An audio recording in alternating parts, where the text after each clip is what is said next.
Hey, what's going on? What's going on? Welcome, welcome, welcome. It feels so good to be back. Um, it has been it has been a minute. As I was looking back on season one and season two, I have been away for almost a year, taking care of some other stuff and going through some stuff. So I'm so happy to be back where I feel like this is what I love to do, what I like to be able to do, and be able to talk. And this is where I feel comfortable doing it at. And so I'm back, and I wanted to come back during the month of May because if you all have been following me and been rocking with me for the last two seasons, well, first it used to be called Conversations, Coffee and Conversations with Kevin Smith.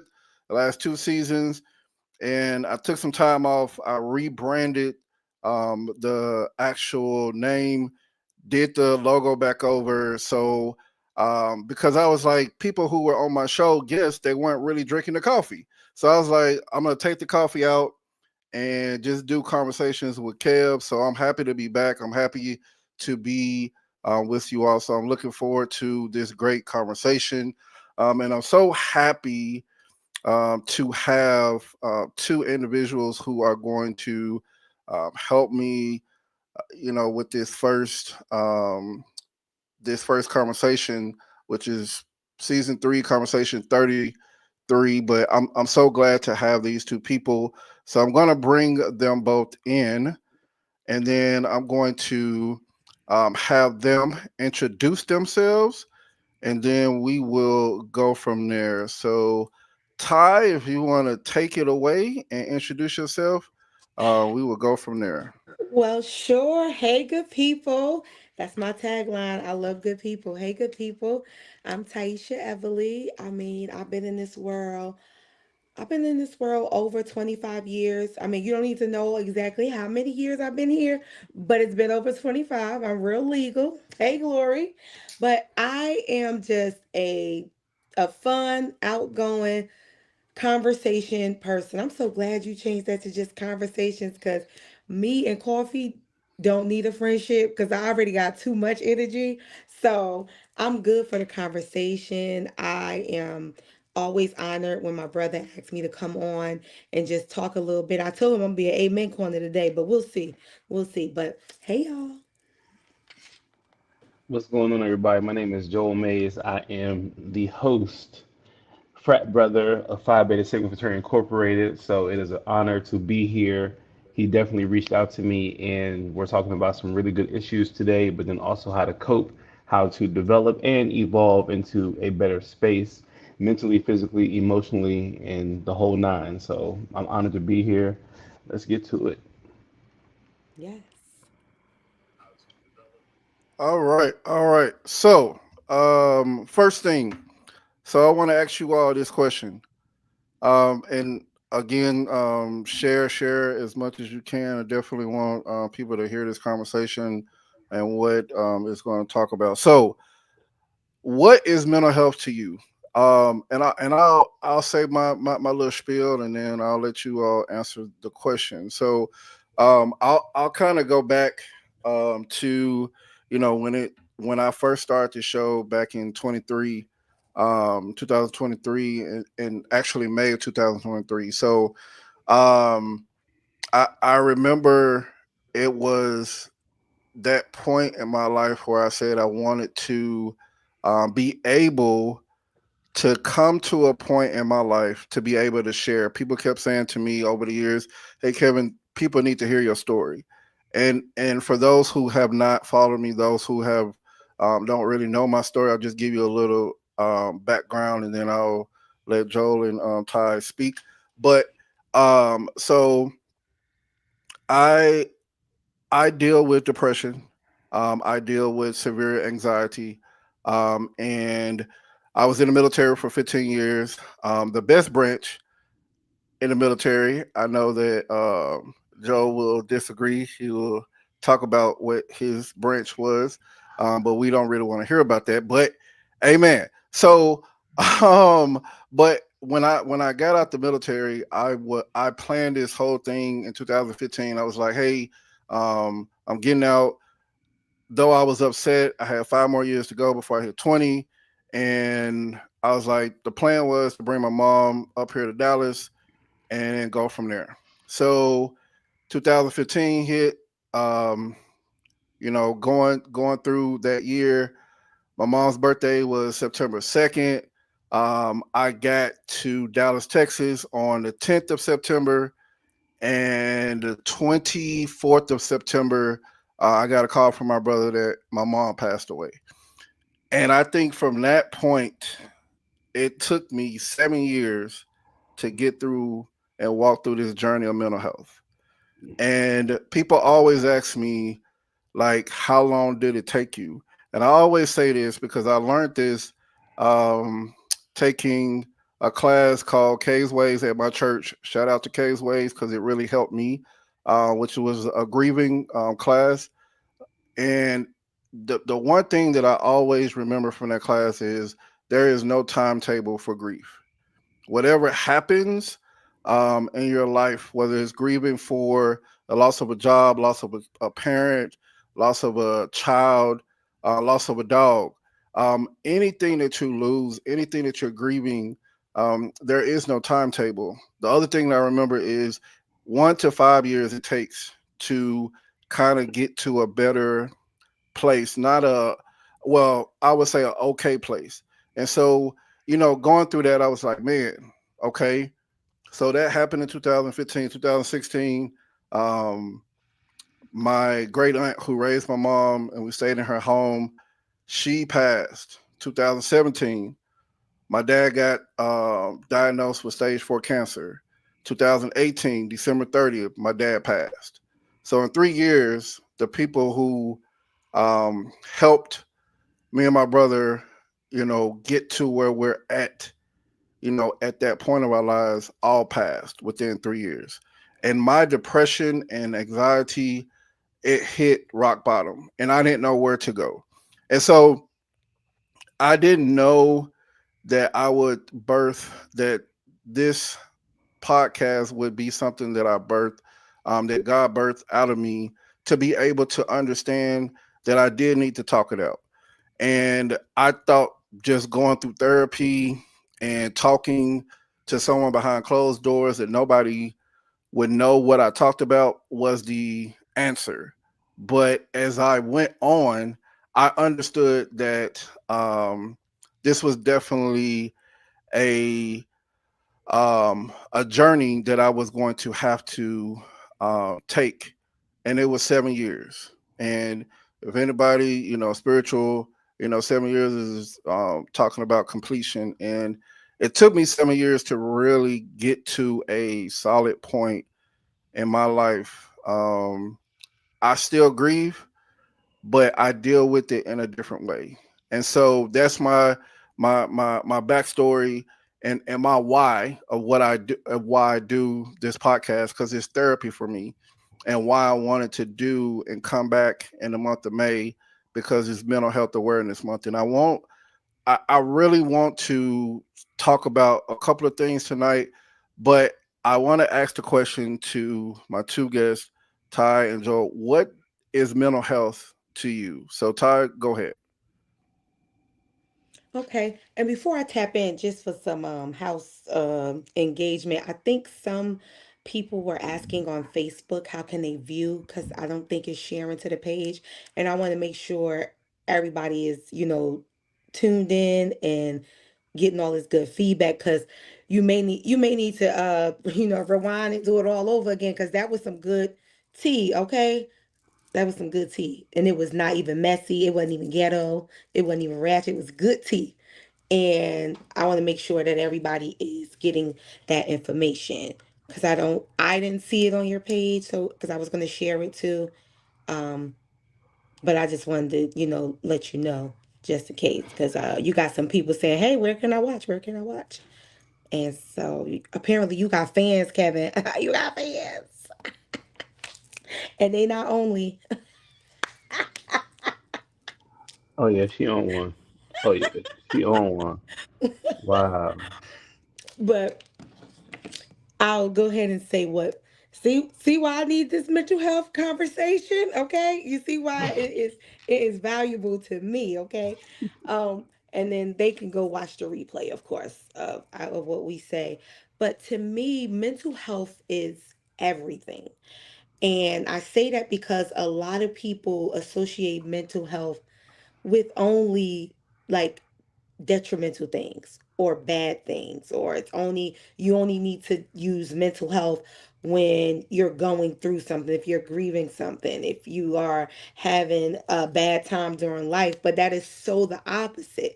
Mental health is everything. Like, it's mental health is a part of your well-being. It's mental health can help you feel good, can help you function, when it'll help you when you do get upset, or when you do have a hard time. It help keep you in that safe lane. So, mental health to me is is everything. It's the good with the bad. It's the, you know, I'm having a good day and I want to keep my mental space clear. So that means I got to set some boundaries. That mean that I need to focus on what what I need for me, what makes me happy, what makes me feel. I got to keep my mental peace so I can stay in good ground. So if it is a day where I am grieving something or someone or situation or whatever it is, I can still flow through that. Like, we can grieve, we can have bad days, we can, be sad, we can go through, but the whole object is to not stay there, is to keep moving, and you need all aspects of mental health for that. So for me, in one word, mental health is everything. Period. I think for myself, mental health is the awareness of understanding that you have a problem. You have to really see it, and almost it hurts, but you have to go through it. You got to go through the good and the bad. Because for me, just kind of like Kevin, it's the same story. Military, and things were one way, and then you travel, you go overseas, you see different things that definitely can distort your mind. You see people go through different issues that are on base, off base, and you see how soldiers are and how they have to deal with life afterward. It's not easy. And then for myself, like I lost my daughter when she was 4 months old. That put me in like a big headspace to where I grieved in anger. And right after that, a year later, my pops ended up passing away. So it was like my Superman passed away, and then so did my little one. I didn't know which way to go. So I found solace in my religious standpoint. So being able to convert to Islam, that kind of healed that grieving process for me. That opened up a new avenue and new thoughts and to see things with new vision because that anger was definitely very detrimental. It was a lot of I was a quick switch. You could say one thing, if I felt it was wrong, I'm popping off.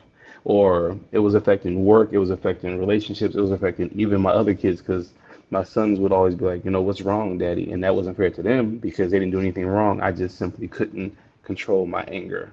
And that mental piece was being able to write it down, pray, release it because I knew once I put it on paper, it was out there and it was done. So writing poetry, journaling, and honestly just talking to somebody because it didn't matter if it was a therapist or not. Just a friend that had an ear to listen was always effervescent over food, over a tea, over just a drive, anything. Heck, a road trip, and just having somebody no music, just talk and be able just to pour all into that situation and let that friend be that sponge.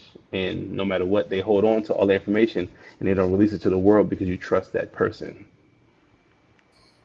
Okay, so I definitely appreciate both you all. I did take it off. I don't know why I had it on that privacy, but you all can share now. If you haven't been able to, I did fix that. Okay, so I appreciate you all sharing. What is mental health to you? One of the things that I hear all the time, and Joe, you said it, is for someone to listen, and and and for me, that was the biggest thing for me because so many people try to come in and fix something, but you don't. I always tell people when it comes to mental health and dealing with mental health, if you haven't been through it, you can't try to fix something that you haven't been through yourself because and I get it. People always want to try to come in and fix, and that's just some people's personalities. But when it Mhm. comes to mental health, when you're dealing with someone passing away and you never had a parent pass, or you never had a mother or a father pass, um or both, how do you sympathize with that? There's a difference between sympathy and empathy, and I'm gonna actually do a show about that. But there is a difference, and you know some people can sympathize, but a lot of people can empathize. And so I think having sympathy is something that is kind of hard when you haven't been through it, but you can empathize and say, I understand. When it comes to just dealing with a loss, not the loss of a parent, but the loss of someone. And so, I want to talk about that word listen. Why is it that you all feel that it's so hard for people to just listen? Now, I know what Joe said, that I just need someone to listen, just to take a drive, just do something to be able to talk to and listen to what's going on with me. And sometimes that's all I need. I don't need you to try to fix it. I don't need you to try to come and talk about, hey, you should do this. No, sometimes I just need your presence. I just need your presence, knowing that I have someone there that's going to be there to be, like you said, Joe, a sponge, someone Right. who's going to take the information, digest it, and just be able to pray for you, be able to be there, not have to say nothing. Because I always tell my close friends, I just need you to be there. I don't need you to say nothing. I don't need you to feel like you got to say something, fix it. Just be present. Just be in the midst of what I'm going through. So, why do you all feel that this can be hard sometimes for people? Okay, so I have a twofold answer for that. I feel like some people, it's hard for some people to listen because sometimes people just want to put in their own thoughts. They want to be, they want to put in their examples. And even though, and like you said, oh, like Mickey Howard said, experience is the best teacher. Okay, experience will teach you everything you need to know. However, everybody's experience is different. So even though we may have went through the same thing, you know I let's say death, I'll just say general broad death. How I went through it may not be the same way that you're going through it. And so sometimes we have to be slow to, put in like, oh, I went through that, I'll tell you what to do. No, just listen to that person, because if you do listen, you may start to hear that they're battling something that you possibly may not have when you went through your experience. Then the other side of that is, and like how you said, I just wanted somebody to listen. I wanted somebody to be a sponge. Sometimes the person who's going through it, you got to sometimes communicate too. Sometimes you got to tell the person, hey, I just need you to listen to me. I just need to talk through something. I just need to, get something off my chest. I need to vent. You know how we say in the streets, I need the woosah. Let me woo, let me get this out.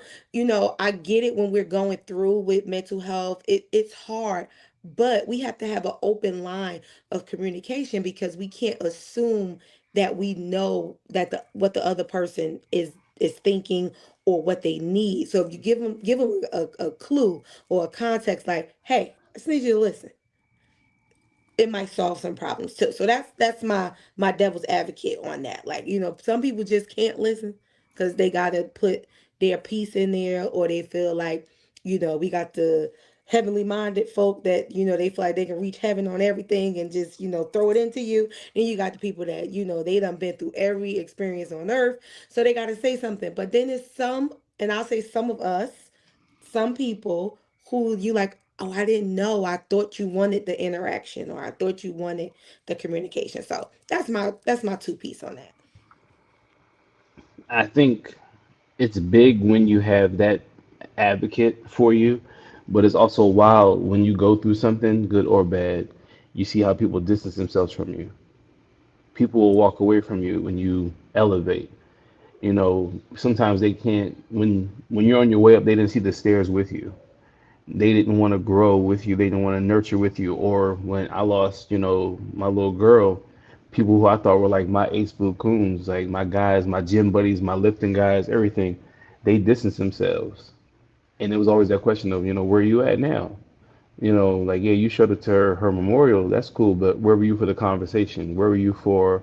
I was in Colorado at the time, so it was cold winters. It's like, where were you at when it was, the snowstorm and I had nothing but darkness in my heart? Or where were you when I just wanted to be, with you because I trusted your opinion? Or just like the sister said, it's some people that want to give you their opinion on it, but they're not you. So they're not in your brain, so they don't know how to articulate or situate any of those things or to fix things like that or create a different dynamic for you. Oh, hey man, when I lost my dad, this happened. When I lost this, you never lost a child, so you can't really relate to me. No matter what. Yeah, you lost your family member. That's cool. Auntie ain't the same as your daughter. Like that's your blood. You made that individual. So you have to understand people sometimes need to walk away from you because it's almost like God's way of showing you that they needed to be removed from your life in the first place because they couldn't continue to add value to you, especially when you're going through your season of good or bad. And then when you get something good, they're so caught up. Oh, Kev got a promotion. They hating. Oh, Ty, she's now wanted to be the elders of the church. They hating because they wanted that spot. It's so many things that they want to give you, but then when you get it, everybody starts to think, oh, well, how come I didn't get it? You didn't put in on this. You didn't work hard like me. You didn't dedicate yourself like that to me. So, like, I run marathons. I've had people walk away from me because, oh, they've been running so many years. I've been doing this almost three, and I have more marathons than them. I'm like, I train all summer. You want to go to the club? I'm in the bed. Like, I get up early. When you leave in the club, I'm already up, about to go run. So it's a different mindset. People walk away from you when they realize that they can't keep up. So, Wow. right, let them see their own finish line because you got yours. Okay, Yeah. Pastor. Um, okay. And then Elder, because he Uh-huh. said Elder. I I was was like, like, huh? I go Glory? ahead and speak that because I Uh, know your husband, the Elder. So go yes. ahead and keep it So in the he was in the family. spirit. He was in the spirit with about the eldest wife. Hallelujah. Okay. Okay. Okay. All right. All right. So when we talk about mental health and how does this affect the family? Like when you're going through, how does it affect the family? And I'll say this. I just remember um, when I my brother was always the one that called me and said, "Hey, mom passed. Hey, our auntie passed. Hey, dad passed." And I think putting so much on him and him always being the one that everything got pushed to, and then he had to be the person, even though him and I are only 11 months apart. He took that role as being like a father in our household, and so it can put pressure on someone in the family when it comes to mental health, because it can not only just affect the way you feel, but it can affect other people. When you talk about suicide, and people who have watched me and know, I've dealt with that. I've dealt with wanting to commit suicide. So there's nothing that I'm ashamed to talk about, because I feel like, again, as men, we don't talk about these things, and we hide them, and we throw them away till it's too late. And we feel like when we don't talk about them, um, oh well, he it's a pride thing. And I always try to bring awareness, because we have to be able to take out our ego and pride and actually talk about these issues. As we see generation after generation, it's a generational curse as people continue cycle after cycle going through things that they could have buried a long time ago. And so how can we get to a point to where it does not affect us in that way? So if y'all can just speak on you know, middle like the part of how does it affect not just you but the family as well, whether it's, you know, your kids or, you know, another family member. Okay, I'll go first again, I think. Um, I feel like it it definitely takes a toll on a family. Not to say that it stays that way, but I feel like it definitely has its moment, especially when, like I said, when we're guessing what's going on, when we don't really know what's happening, when someone hasn't really dealt with their mental health space. Um, Definitely in marriages, it can cause a barrier because you don't know what the person is dealing with. I'll even say it may be even harder for men as it pertains to a woman with mental health situations. I hate to say issues because we use issues in a very bad way sometimes in the street. So issue always mean like, ooh, that's bad. But like with their mental health space, because women, we already got 900,000 emotions anyway, and it don't even have to do with nothing mental health. It could be just our human anatomy while we tripping out. And so it's a thin line for men as it pertains to women. It's hard for women as well as it pertains to men because we already don't have that emotional piece from, I'll say, most men, not all men, but most men. You got to dig it out anyway just to be like, did you enjoy the dinner I cooked for you today? But it's it definitely takes a toll on the family, especially with children. They already have a hard time communicating what it is they need, what they're going through. This society hasn't made it any better with the way people are treated in school, with the way they're treated on their job. I was just watching an old episode of Different World, and I was like, it's sad how some of this stuff was happening and we had a blind eye to it, like with women in the workforce, or the way we saw men in certain jobs and things like that. So it's like, if you don't take a hold or try to deal with your mental health, or try to at least pull it under subjection, it can take a toll on your family, at least your immediate family, and your friends too, if you have them. Because friends, how many of them have? How many of us have them? Y'all remember that song? But your friends too. It can definitely take a toll on you. But I'll let Pastor Joel um dig into that Wow. one a little bit more. Wow. My goodness. Wow. Hilarious. Nah, I just think your family, they feel it the hardest. It is not even in words, it's in actions. It's energy. It's almost like a radiation that they can feel coming off you. You exude this ebulliency, but then the moment that that flips, they know something's going on. Like it's it's the nonverbals. When you don't speak when you come in the house, when you isolate yourself, when you put your headphones on, but you're supposed to be around your kids, or if you are in your cell phone when you could be interacting, when you don't want to do anything. All those small pieces that you used to do, they look at you now like, why is something changing? What's shifting? Same thing with friendships. You get invited to so many different things and you don't show up. And you can't use work as an excuse all the time. You can't always say, oh, well, I was tired. You've been tired for 6 months. What's going on? And then that's when that friend that really cares about you challenges you to be like, hey, what do you need? Or what's going on?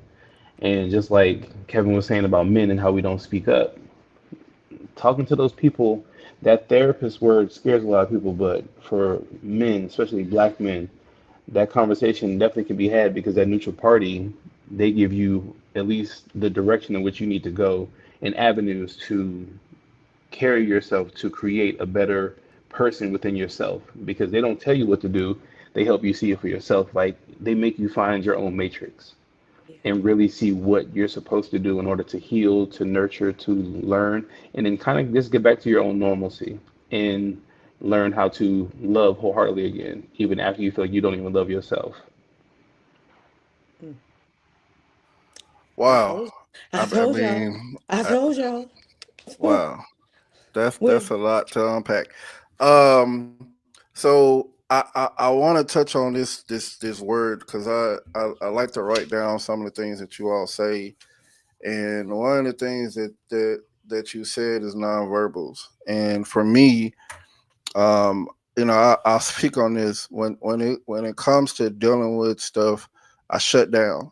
I shut all the way down, and when I say shut down, like, yes, you and do. if Hmm.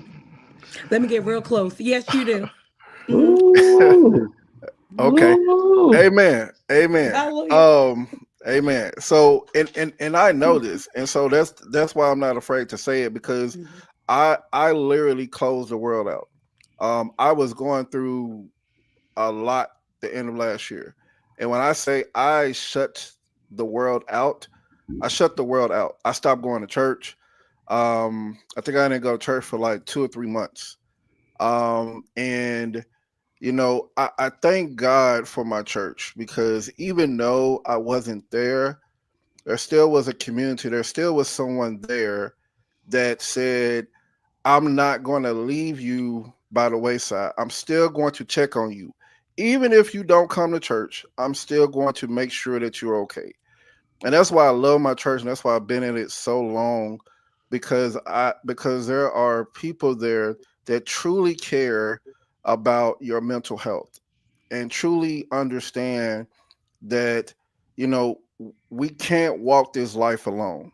Even if we say that we can, and they say I don't need nobody, we all do. Even if it's just one person, to be able to say I need someone by me to walk with me through this season, through this chapter, it definitely will help. And so when we talk about nonverbals, I shut down. I don't talk. I literally will send a message to my best friend and everybody and say, "Hey, I am, taking a break from the world." And my best friend usually knows what that means, but he'll text me to still check on me. I probably won't return his text for another 3 or 4 days, but he already knows that. But the understanding is, I always say this: we got to be able to see each other, and hear me when I say see, capital S, capital E, capital E. Actually see someone. And if you see someone and you know the type of person that they are, the type of individual when it comes to, oh, they're not themselves, like you all said earlier. Like, I know that something's wrong because you're not speaking, you're not joking. If I saw Ty out and about and she's not her, bubbly self, I would know that something's wrong, because there's a shift of emotions, and there's a shift of how she interacts with people, because something in her mind has distracted her from being able to be herself. And so when we talk about nonverbals, that's a big thing that we got to understand, that it happens. But if you see me, you will know that something's wrong with me. So when we use that word friendship, we got to be careful, because everybody that we call a friend is not a friend. It's okay to call people acquaintances, Preach. but to be able to say that they're a friend is going to know when you're going through. A friend is going to be able to see through all of the stuff that a lot of people won't see. A Hmm. friend is going to be able to see and know that, hey, you're not smiling. A friend is going to be able to know you come suited and booted to work every day, and now you wearing a t-shirt and jeans. Something's wrong, because they see you and they know how you move. So we have to be able to pay attention to those signs. I'm not saying that we're going to get it right all the time, but the nonverbals is something that we gotta pay attention to. I pay attention to nonverbals more than I do people actually speaking, because I'm a attentive type of person, and so Mhm. I'm very attention to detail, and so when I see a person not being themselves, I'm gonna ask the question, "Hey, what's wrong?" So I'm gonna say this, and I'm gonna let y'all speak, but I gotta say this: when it comes to nonverbals, even when you speak and say something, I remember my therapist when I was in the military. Somebody always used to ask me, "Hey, how are you doing?" I used to say, "I'm good." That was my defense Yep. mechanism to Hmm. say, "Oh, I'm good," but I'm really not. But if you see me and you understand who I am, you would Mhm. know that me saying I'm good is a defense mechanism to say I'm good, but I'm really not. But leave me alone because I don't want to talk about what's going on with me. So I'll need you to get out of my face, leave me alone. But the people Hmm. who really see you are gonna press and be there for Yeah. you, no matter if you get mad, no matter if you don't want to talk, but they're gonna stay there and listen to you. So Joe, when you talked about nonverbals, I had to bring it up because I'm good at that. I will sit there and I will shut down, and you would be like, "What's wrong?" And I'd be like, "Nothing, I'm good." But some people won't even know that. They would just walk by, okay, he good. But a day later, they hear on the news that I done committed suicide. And they The was like, devil. I was just talking to their brother.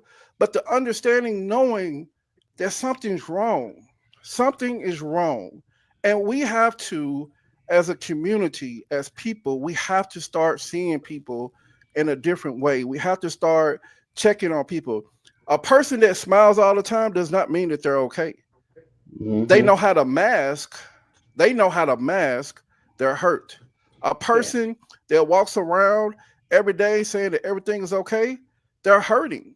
But again, we don't know how to express it because we don't know who we can trust with this information. Who's going to use it against us? Who's going to try to hurt us? Who's going to keep it and try to hurt us any way that they can? So we have to be careful with that. But I just wanted to speak on that because, man, I when it comes to nonverbals, I'm probably the king of nonverbals because I Mhm. don't say anything, but I would show it through my face, and people who know me, I make a lot of facial expressions.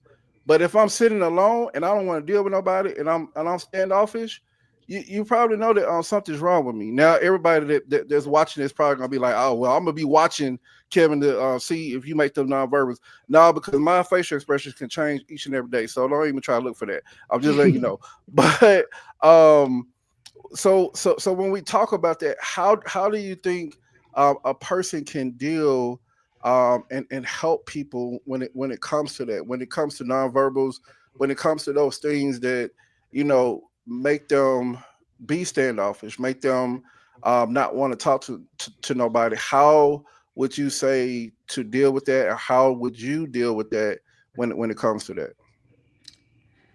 First of all, first, I want to say you better go, boy, for verbally saying to the world that you will shut down because you are the shutdown king. But like you said, those of us that are truly connected to you or your friend or your sister or your brother, we know, we see, we we know how to move. I know I learned that over the years with how to deal with you on that. But that's also the part that I was going to bring up, and I think I learned this skill in my years of corporate America, almost 20 years in October. Hallelujah, glory. Um, it's all about the follow up. Because like you said, you could say, I'm good. I can see that a friend or a person that I'm really close with or I deal with all the time, they're moving a little different. And I can go to them and say, everything good, you all right? And like you said, I'm good is just the world's way of saying, leave me alone. I don't talk about it. And that's fine. I'm gonna let you have that moment. But I'm gonna also follow up because I know I'm good at that moment. You didn't want to talk about it. But now I need to follow up to see, hey, you still good? Do you want to talk about it now? Um, Anything I can do? It's for me, it's all about the follow up. Nonverbals are a real thing. I think they say more than spoken word.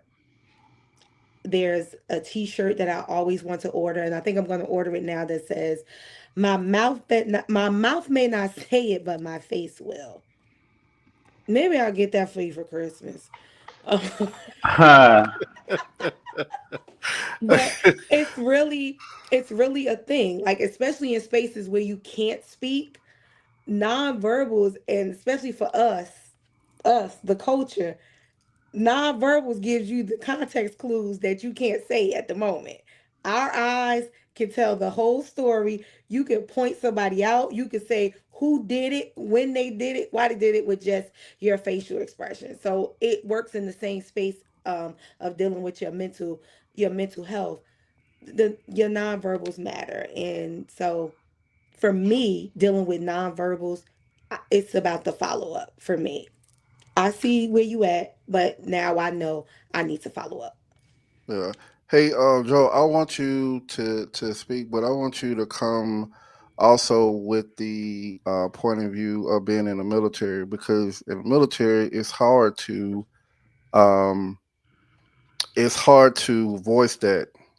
It's hard to show that, because in the Mm. military you're supposed to be, ready at all times, and mental health takes a back seat. And I'm gonna say this, hey, I'm out, but I'm gonna say that sometimes we in the military, sometimes we don't pay attention to those things, because the people who are over us are so, they're looking at it from a standpoint of, we have to make sure that you're good to go as far as doing the things that you need to do. Yes, they're going to make sure of your mental health, but sometimes people can say whatever they need to say to maneuver around.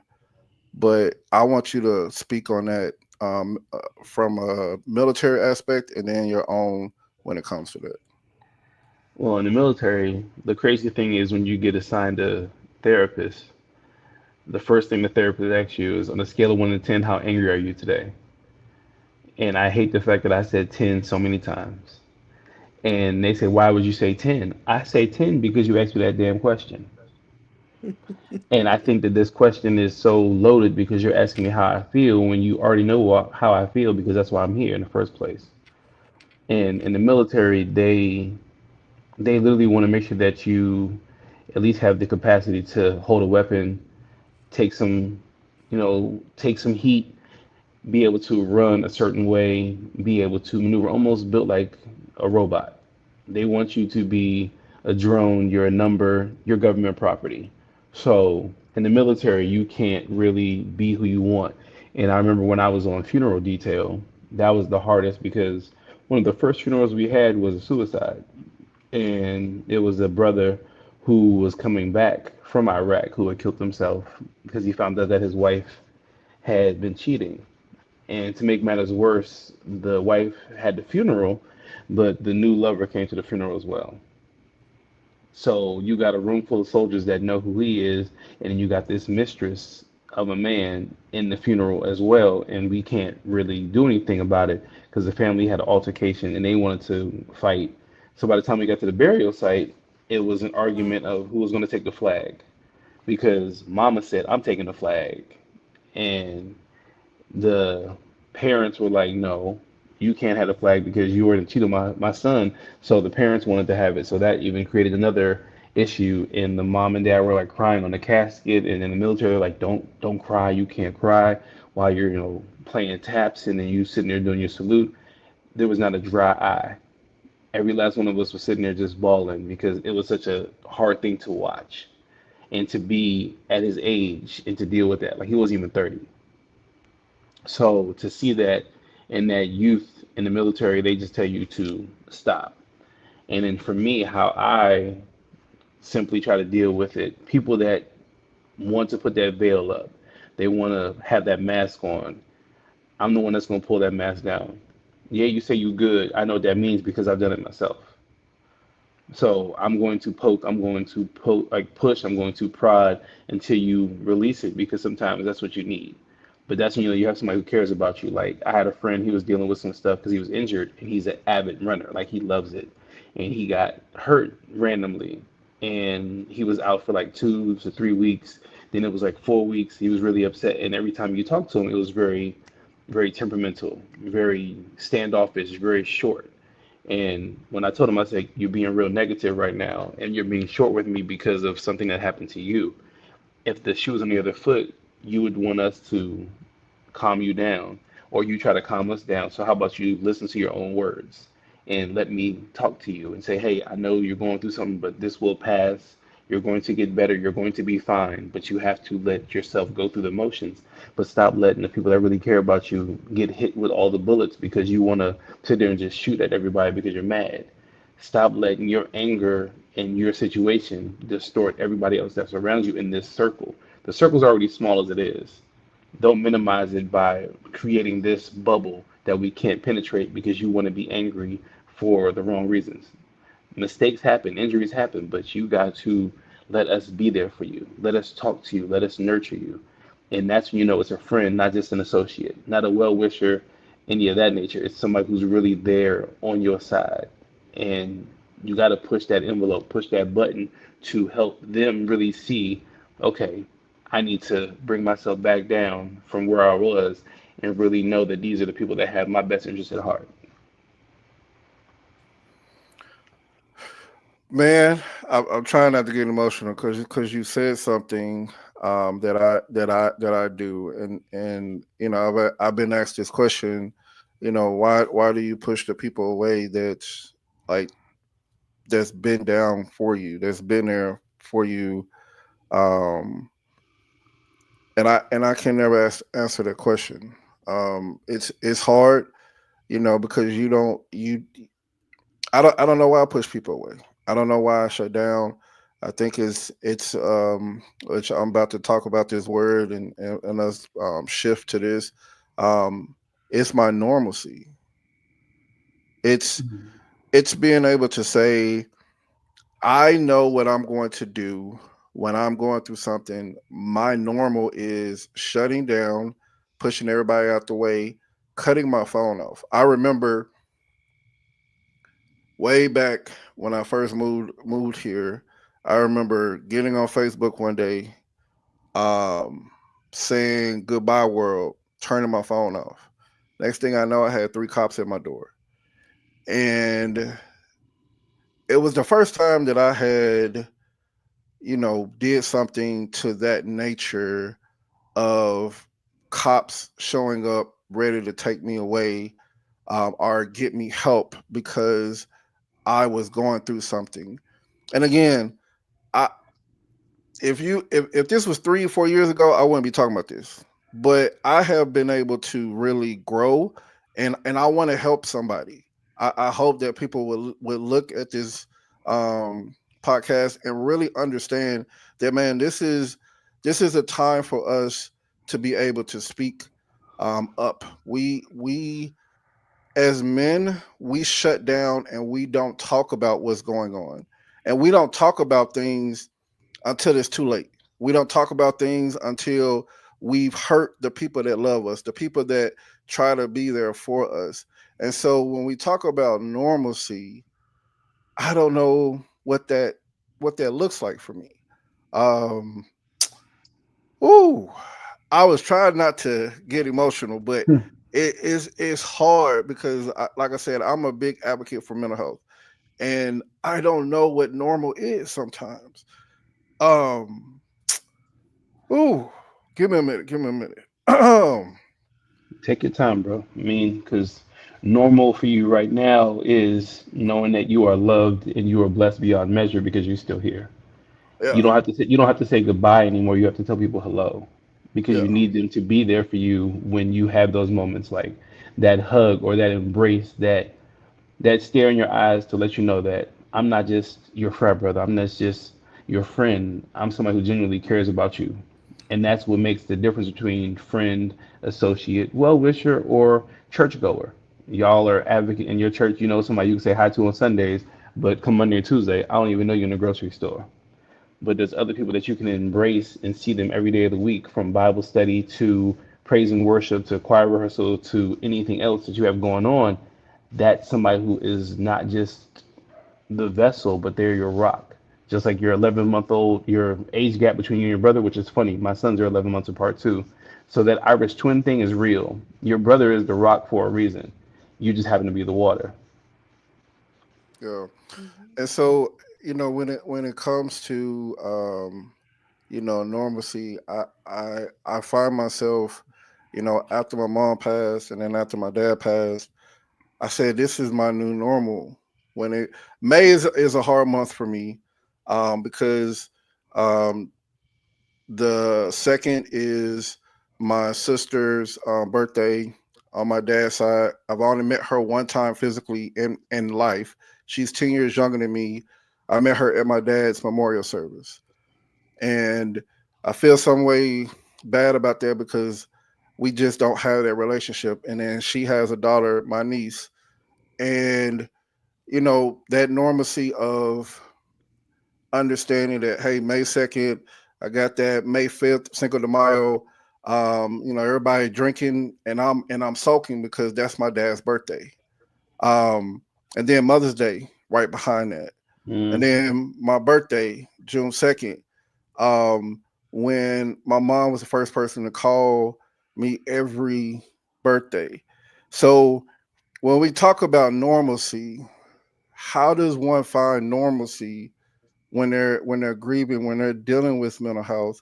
What does that look like, and how can you all, in your own way, expound on that, when you talk about normalcy? And normalcy can look so many different ways, but what does that look like to you all when you talk about mental health?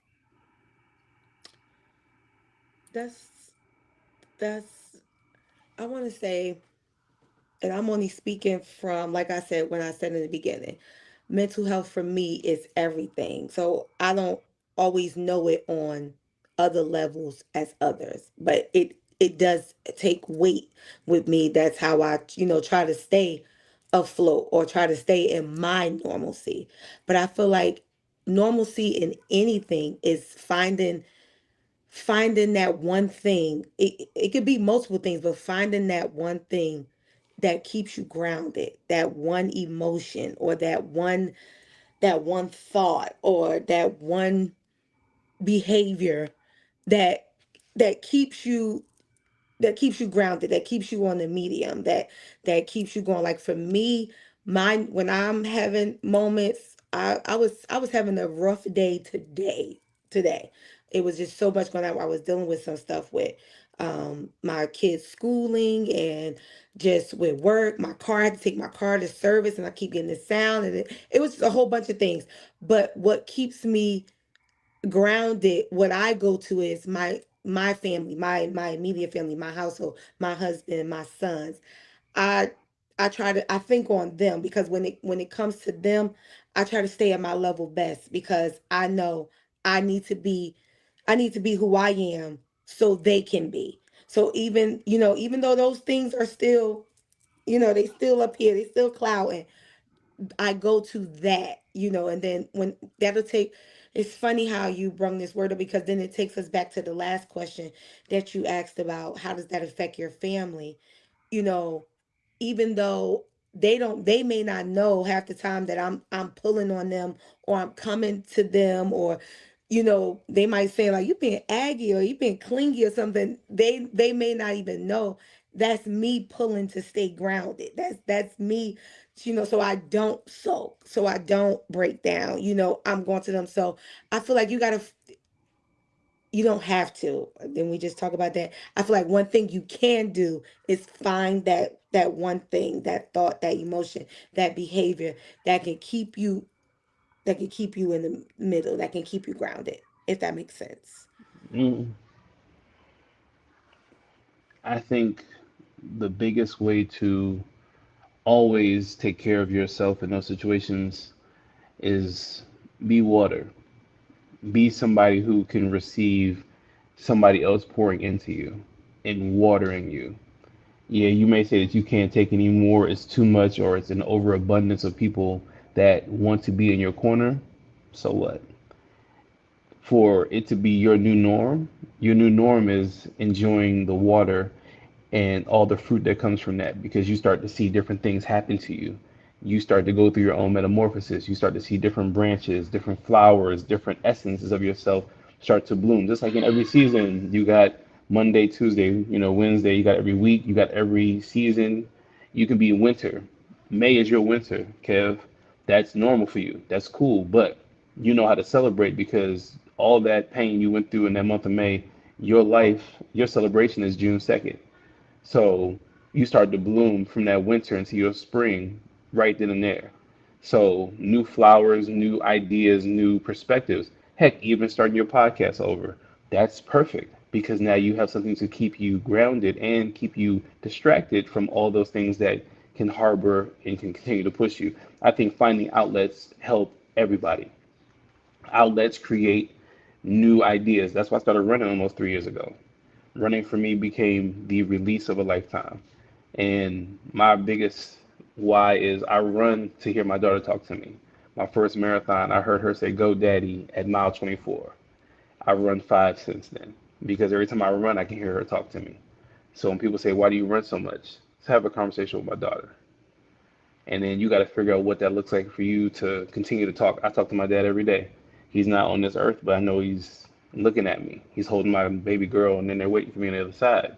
Your mom and dad are looking down on you, and they're proud of you because they understand he's doing what he has to do for himself, and he's creating a better perspective for himself as the man. And when you bring that family together with your sister and your brother, it seems like you have a powerful team. And then even Ty, a member of your church, that's like a big sis to you as well. I can tell just from the energy. You want people like that in your corner. So no matter what, you don't have to fight alone. So keep putting your gloves on and fighting, brother.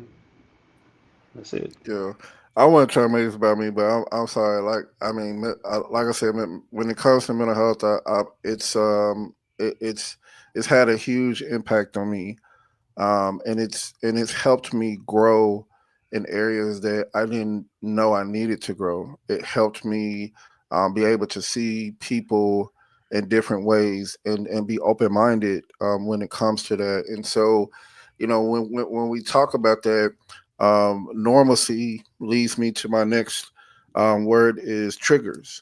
Um, when it comes to triggers and understanding that those things are going to happen. You might see somebody. People always say that, and I know everybody knows this. This actress, Loretta Devine, is is a spin. Well, I won't say a spin image, but she is like my mom. She's always smiling. She's always singing. My mom can sing. So everyone always says when they see Loretta Devine, it reminds them of my mom. So sometimes I can't even watch a movie with Loretta Devine because it reminds me of my mom. But then I watch it because it makes me feel like she's in the room. And sometimes, oh man, woo, it's a lot of onions up here. You good. Um, You good. I think that we get to a point and we understand that those triggers are going to come.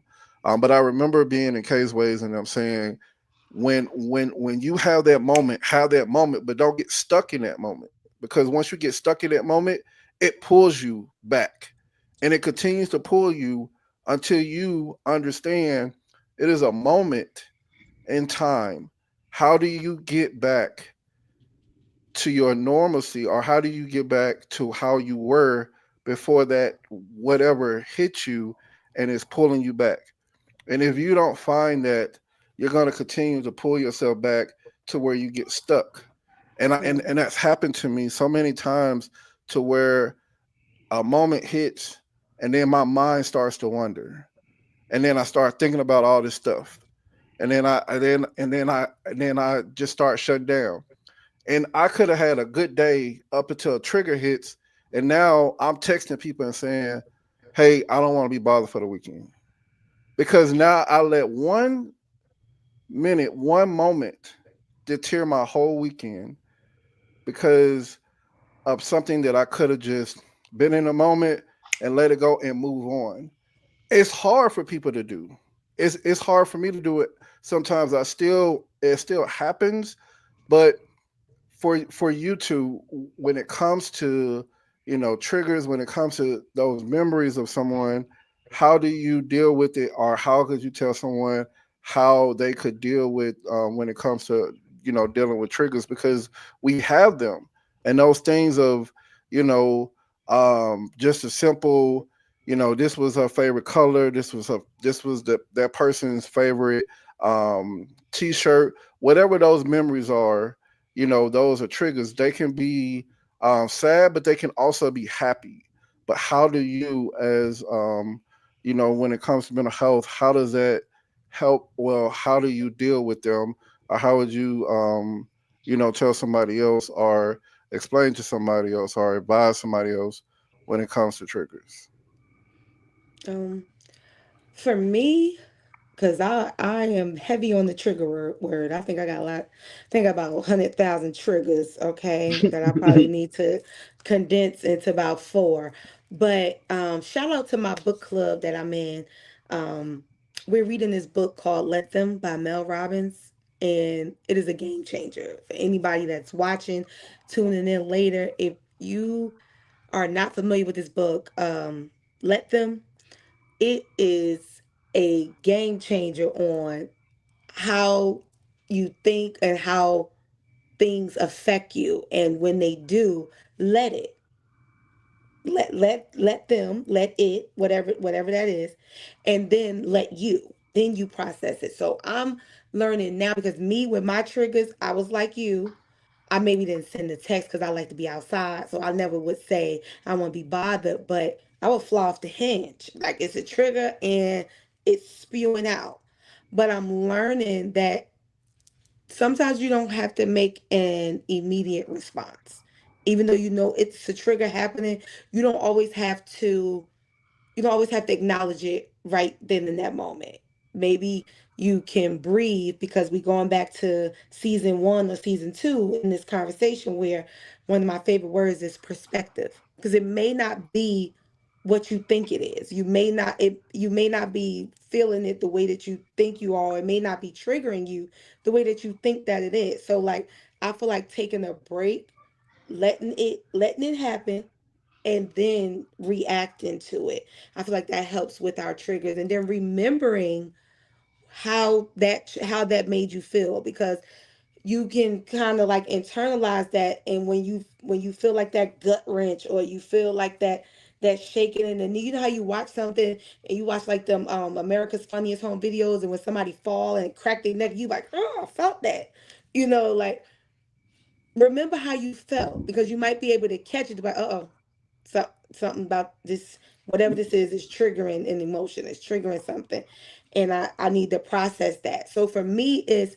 remembering how that made you feel, going back to the original therapy, when you get on the couch, they say, anybody, how did that make you feel, asking myself, how did that make you feel, and then giving it a moment, and then responding. Am I still working on that part? Yes.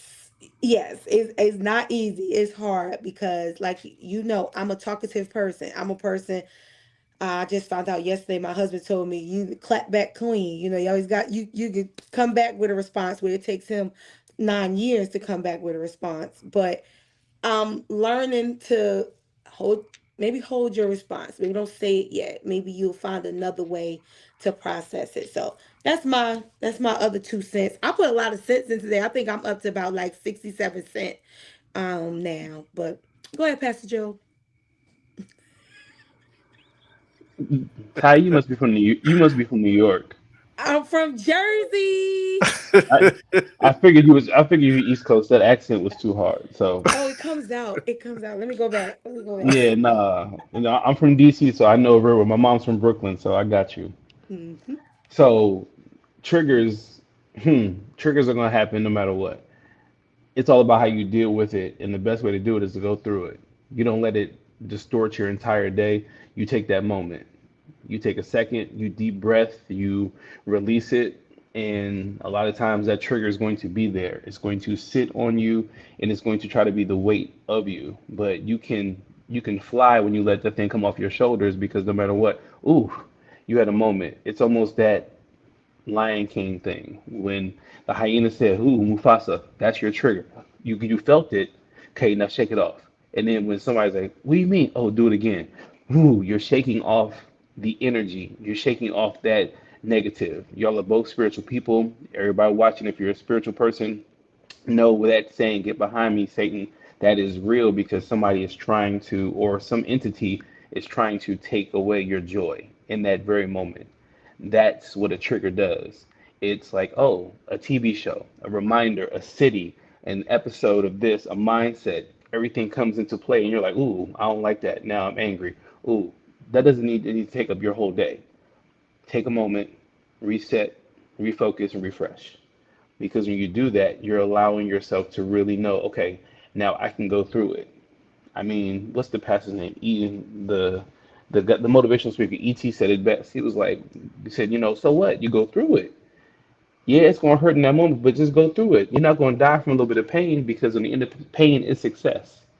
So you have to go through it because if you can endure just a little bit longer, hold on a little bit longer, I promise you, on the other side, you're going to see how much more righteous you're going to feel and how joyous you can be going through that moment. But don't let that moment take away the joy of the day.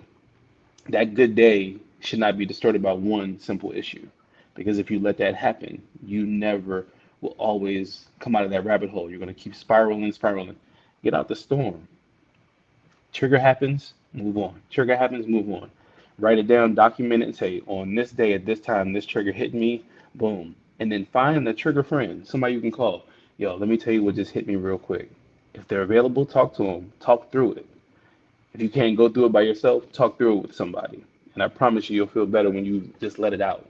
Holding it is what makes it stay around. You want to shake that off. You want to create a different diaspora for yourself and a different identity. It starts with removing that trigger once it happens to you. Don't let it hold your hand. Let that mess go. That's good.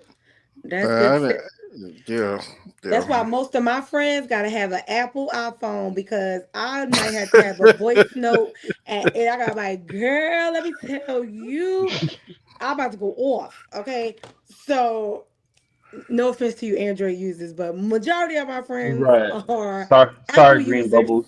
Sorry, green bubbles in the Blue world. You know what bubbles I mean? only. Y'all are Right. petty. No, I mean it's no diss. It's just I mean I'm I get good. it. Okay. I am iPhone all the way.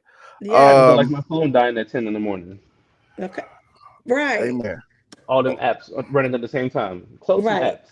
Or my video pulling up like it's from 1990. Right, Okay. right. Can't Why I got have a it. SD? Why you send me a SD video of your shoes? Android gonna ban us. They gonna block us. They you are know what? right. Y'all too. I said at the beginning before we even came on. I said y'all two together. Well, okay. We have come to the end, and I appreciate y'all too. I'm gonna give you all final thoughts. So I'm gonna bring you off, Joel, and let Ty speak. And I'm gonna come off. So Ty, um, give me 1 second. What I So gonna say? just final thoughts on whatever you want to say about mental health, whatever you want to just leave with people, but your final thoughts. Okay. My mom has this thing that she does. Shout out to my mom. I know she's probably gonna watch this at some point, but she's always in things with, I'm so glad we had this time together. But for real, I'm so glad we had this time together. And I'm going to end how I started that your mental health is important. It's everything. The good, the bad, the indifferent, it all matters and it all is a priority. So make sure just as much time as you're putting into your happy thoughts, the things that, make your boat float, the things that make you joyful, it's the same priority you have to put on those things that get hard. The same things that may pull on you a little bit, that may take you through. It needs the same priority. And don't feel like you can't go and talk to someone. Talking to a therapist is good. I know for people like me who you grew up in the church, and when we grew up in the church, they didn't always talk about therapy. Everything was, I can go to the Lord in prayer, and that is what we do. We do go to the Lord. The Lord will help us. He never leaves us. He never forsakes us, but he gives us tools in the earth to help us move forward as well. So just as much as I'm talking to the Lord, I can talk to someone whom the Lord has blessed with tools and things for me to use to keep my mental health in a great space. It's not going to always be good days, but it doesn't always have to be bad days. So I feel like you got to find that balance, find that normalcy, and make sure you prioritize your mental health overall. Period. Love you guys. All right, thanks, Ty. Um, Joe, final thoughts, and then we will go on from there. Got you, got you. Everybody listening, first and foremost, thank you, thank you for listening to what we had to say in any shape or form. If it is not for you, find your own outlet, find your own resources, seek the help that you need. Understand that you can talk to anybody and everybody that you respect and trust with the information that you want to give them. Mental health is very important for men and for women. When you're going through something, please talk about it. When you're going through something, write it down, release it, because do not let it overtake you. Don't let it harbor in your system. Don't let it run through your spirit. Just let it go. Because the more we hold it, we become unhealthy. We start to do the wrong things. We start to see the wrong people. We start to eat the wrong things. Be mindful that it is a ripple effect. Take it one step at a time, but seek guidance and find help within yourself and within others, because you know that you can't do this by yourself. You are loved, you are respected, and you are cherished. Please stay the course, because we'd love to see you at the finish line. Keep going for you. Peace.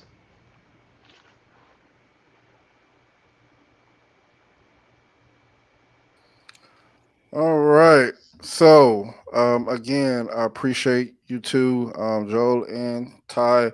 Appreciate y'all for being on. I appreciate you all for um, being authentic, being real, being open. And I hope, in my prayer is that someone that looks at this, that listens to this today, tomorrow, a year from now, will be blessed. Will be able to say, something that was said today help them, help somebody um, to understand their mental health, and to be able to help somebody else. If I could just reach one, that's the start of something good. And so I appreciate you all. Hey, everybody, I look forward to another great conversation next week. Join me every Tuesday at 7 p.m. I can't wait until next week's conversation. You don't want to miss it. Join me